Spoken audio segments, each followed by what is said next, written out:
Lately, I've been thinking about combs. Honeycombs, that is. What happened to them? Where did they go? You can still buy them at the store, but honeycomb doesn't control the zeitgeist quite like they used to. Honeycomb mania is like John Cusack's career. Still active, but not publicly recognized. But I wanted to know what happened to Honeycomb's beloved mascot, the HoneyComb Demon. The HoneyComb Demon was first introduced in an advertising campaign circa 1995. This was a crucial cultural moment in American advertising. Studies were showing that what people really wanted in their commercials was some weird hairy f***er.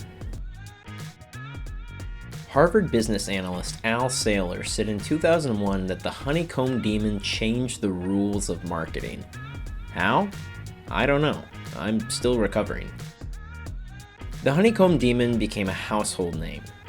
He could possess the bodies of multiple children at once and give them supernatural abilities. There were plush toys, themed birthday parties, even an online video game where you could unlock the demon's true power and unleash a condensed, pulsating ball of energy he made from an amalgamation of souls he captured throughout many centuries. But all heroes' reigns come to a mysterious end. One day, the demon was gone, and in his place, Big Mouth Bobby, a cybernetically enhanced Desert Storm veteran, brainwashed to believe he was still in high school. Now, don't get me wrong, we love BMB. Hi, Bobby.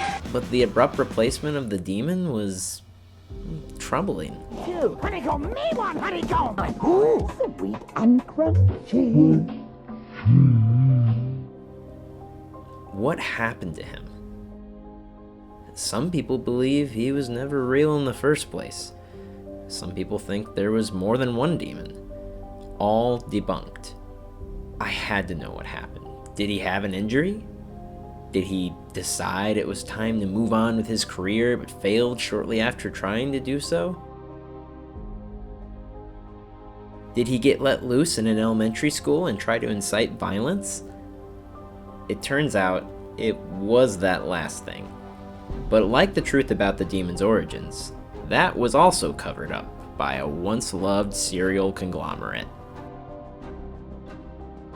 Although for far too long, we all thought him to be an immortal jackal from hell, banished to Earth centuries ago, the Honeycomb Demon actually used to be a regular old kid, just like you and me. Honeycomb was brought to American cereal aisle shelves in 1965, but that wasn't the first time the delicious flavored puffs were consumed. Post Incorporated sought to ensure their cereal would have long-term success, meaning that the children and their families would choose to eat honeycomb for breakfast on a semi-consistent basis for the rest of their stupid lives. In order to ensure these habits would be formed, Post operated a top-secret monitoring of a small child eating a bowl of honeycomb.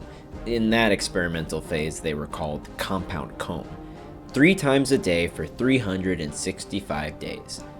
If the child ceased to crave the sweet combs, their formula was altered and the duration of the experiment was restarted.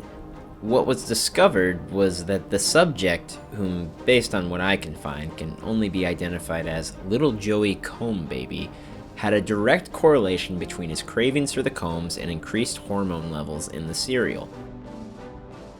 The original dosage of hormones put in the cereal had increased by 119% by the end of the trial. I think you know where I'm going with this. That's right. Little Joey Comb Baby experienced a horrific mouth and hair growth mutation as a result of a ludicrous consumption of honeycomb. At that point, chock full of hormone, turning him into the Honeycomb Demon. He was rabid, mad, a loose cannon with an unstoppable appetite for one thing and one thing only. Honeycomb, honeycomb, me one honeycomb! Marketing executives at Post were frothing at the mouth. A whistleblower at Post tried to share the disturbing truth in 2002, one day before the last appearance of the Honeycomb Demon.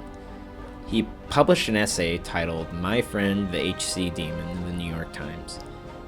The now redacted story accounts for the experiment which transformed little Joey Comb Baby.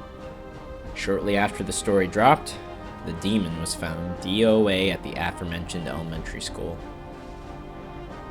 The whistleblower's since been reported missing. Months later, Big Mouth Bobby died in an electrical fire.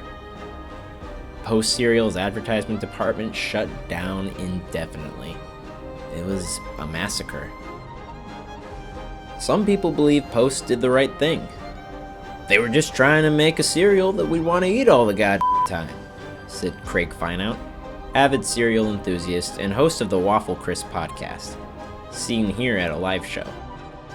Post apologists like Craig point out that we did love the demon while he was here. We didn't know or care that he looked the way he did as a result of honeycomb consumption. Post did the right thing in halting their advertisement of honeycomb as soon as they found out that we found out about the mutation and top secret serial child experiment. This way, we still have the right to eat our combs, but are not being subliminally coerced to consume cereal with hormonal levels that cause physical mutations that make Chernobyl look like a mild reaction to a new body wash. So that's why you don't see honeycomb commercials very much anymore.